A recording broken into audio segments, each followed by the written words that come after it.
Hi friends, welcome to you Padma house wife channel. ఈరోజు నేను చేసే వీడియో వచ్చేసి వెజిటేబుల్ బిర్యానీ సింపుల్గా టేస్టీగా అండ్ ఎలా చేయాలి నేను చేసి చూపిస్తాను. ముందుగా మనం స్టవ్ వెలిగించుకొని కుక్కర్ పెట్టేసుకోవాలి. కుక్కర్ కొంచెం వీటెక్కేసాక దీంట్లో వచ్చేసి కొంచెం వెన్న వేసుకోవాలి.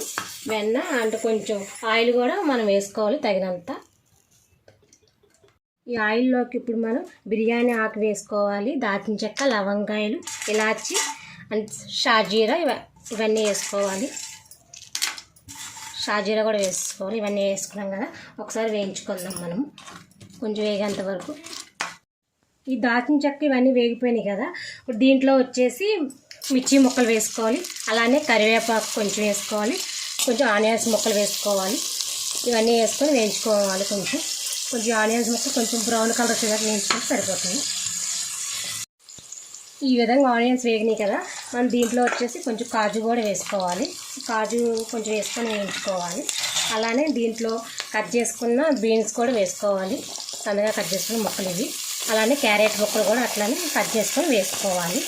నెక్స్ట్ దీంట్లో వచ్చేసి బంగాళదుంప ముక్కలు కూడా కట్ చేసుకున్న ముక్కలు ఉంటాయి కదా, ఇవి కూడా ఇట్లా వేసుకోవాలి. బంగాళదుంప ముక్కలు కూడా వేసుకోవాలి. నెక్స్ట్ తర్వాత వచ్చేసి దీంట్లో పచ్చి బఠానీ కూడా వేసుకోవాలి, గ్రీన్ పీస్ వేసుకోవాలి. ఇవన్నీ వేసుకొని వేయించుకోవాలి. దీంట్లో చిటికుడు సాల్ట్ వేసుకోవాలి, కొంచెం పసుపు వేసుకోవాలి. వేసుకొని మనము కొంచెం వేయించేసుకుంటే సరిపోతుంది. కొంచెం బ్రౌన్ కలర్ వచ్చేదాకా వేయించుకుంటే సరిపోతుంది. సాల్ట్ వేస్తున్నాను వేగటానికి త్వరగా మనకి. ఇలా వేగినాయి కదా, వెజిటేబుల్స్ అని ఇట్లా వేగిన తర్వాత దీంట్లో ఒక 1 స్పూన్ కారం వేసుకోవాలి. కారం వేసుకున్నాక తర్వాత మనం వేయించి పెట్టుకున్న జీరా పౌడర్ వేసుకోవాలి, అండ్ ధనియా పౌడర్, గరం మసాలా వేసుకోవాలి, బిర్యానీ మసాలా వేసుకోవాలి. వేసుకున్నాక ఇవన్నీ ఒకసారి మనం తిప్పుకోవాలి. ఇలా తిప్పుకోవాలి ఒకసారి.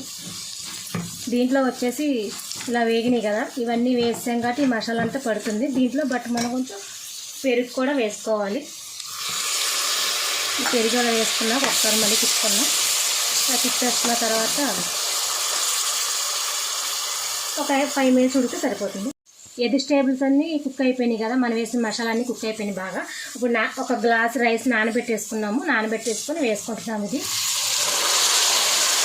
ఈ రైస్ అంతా వేసాం కదా, విరిగిపోకుండా చాలా స్లోగా తిప్పుకోవాలి ఒక్కసారి, ఒక 5 మినిట్స్. ఈ రైస్ అంతా మొత్తం ఇవన్నీ వేసిన మసాలా కుక్ అయిపోయినాయి కదా, ఒక కప్పు బియ్యానికి ఒక 2 కప్స్ వాటర్ పోసుకోవాలి. మనం ఈ 2 కప్స్ వాటర్ పోస్తున్నమాట. ఇప్పుడు ఈ వాటర్ పోసాం కాబట్టి కొంచెం మనం ఈ వాటర్ ఇవన్నీ పోసుకున్నాం కాబట్టి ఉడకటానికి ఒక 2 విజిల్స్ వస్తే సరిపోతుంది. మళ్ళీ మూత పెట్టేసుకుని కుక్కర్ మూత 2 విజిల్స్ వస్తే సరిపోతుంది అంతే.